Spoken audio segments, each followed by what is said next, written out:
Everybody knows the movie Jaws. Of course they do. But the story of how it actually got made? Well, that's a thriller all in its own.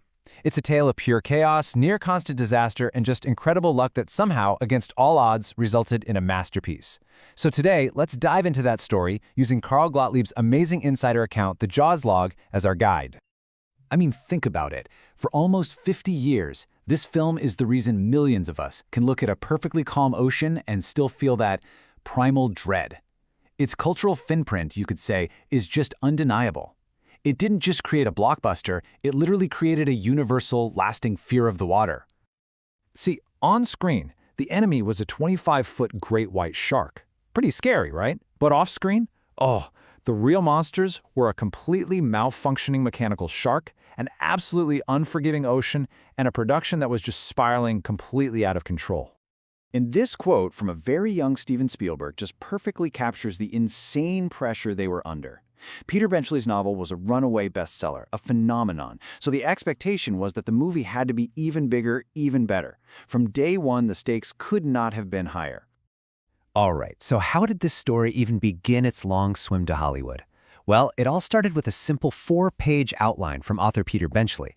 And, you might be surprised, a pretty modest amount of money. So get this, this is what Benchley initially got as an advance from his publisher, $7,500. That's it, a pretty humble start for a story that would become a global sensation. But very quickly, those numbers started to get much, much bigger. And boom, that's the staggering amount Bantam Books paid for just the paperback rights, and this was before the hardcover had even proven it was a hit. It just goes to show you, the industry knew they had a monster on their hands long before the public ever did. Well, those vibrations, as they called them, they reached two of Hollywood's sharpest producers, Zanuck and Brown.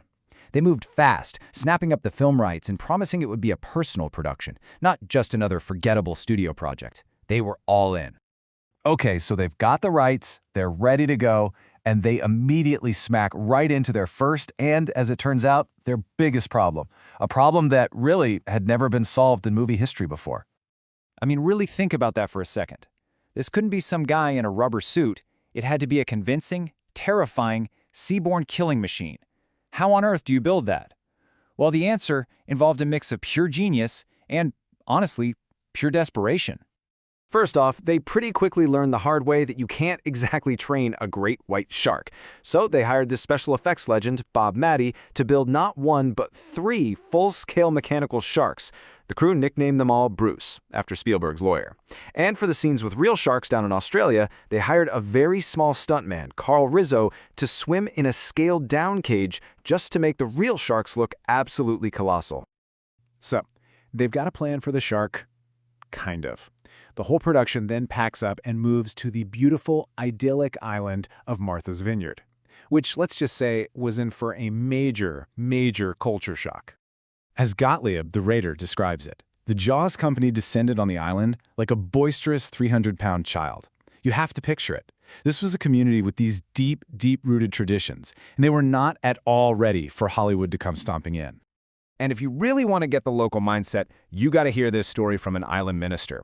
He was at a funeral for a man who'd lived his entire life on the island, but he was born on the mainland. And at his funeral, they still called him a beloved stranger.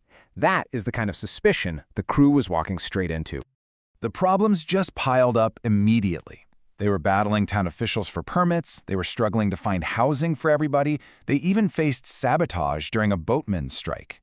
On top of that, the script was being rewritten constantly, and the dangers of filming on the open ocean were very real. At one point, an actor actually fell overboard into the frigid Atlantic. But you know what? All of those problems, all of them, were absolutely nothing compared to the ticking time bomb at the very center of the production, the multi-million-dollar star of the show, Bruce the Shark. Let's just be super clear about this. The mechanical shark did not work. It was a complete and utter catastrophe. The crew even had a daily saying that pretty much became the unofficial motto for the entire shoot. The shark is not working. You see, here was the thing. The shark was designed and tested in freshwater tanks, but the moment it hit the corrosive saltwater of the Atlantic, it just fell apart. The paint peeled off, the electronics corroded, and worst of all, the shark just sank. Over and over again. It spent way more time on the ocean floor than it ever did on camera. And then it happened. The ultimate disaster. a message comes crackling over the radio: the Orca is apparently sinking. And this wasn't a special effect. The main boat, with actors and cameras on board, was actually going down. A sound technician famously grabbed the tape recorder, held it over his head, and started yelling, "Save the sound! Save the sound!" So at this point, the production is just a complete wreck. The schedule had ballooned, the budget had doubled, and their star monster was a total dud.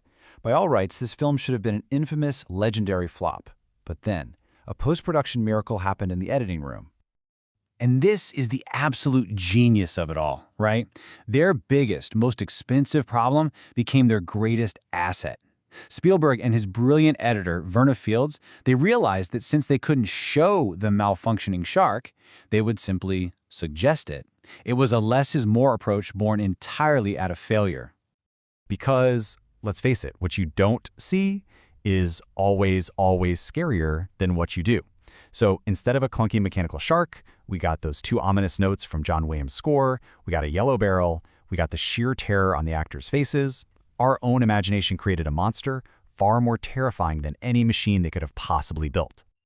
And yet nobody knew this at the time. The shoot was so traumatic that on the final day, Spielberg wasn't feeling triumphant. He was terrified. He literally packed a bag, jumped on a boat, and fled the island before the wrap party even started, completely convinced his career in Hollywood was over. Which leaves us with this fascinating idea. Jaws isn't a masterpiece in spite of its disastrous production. You could argue it's a masterpiece because of it. All that chaos forced creativity.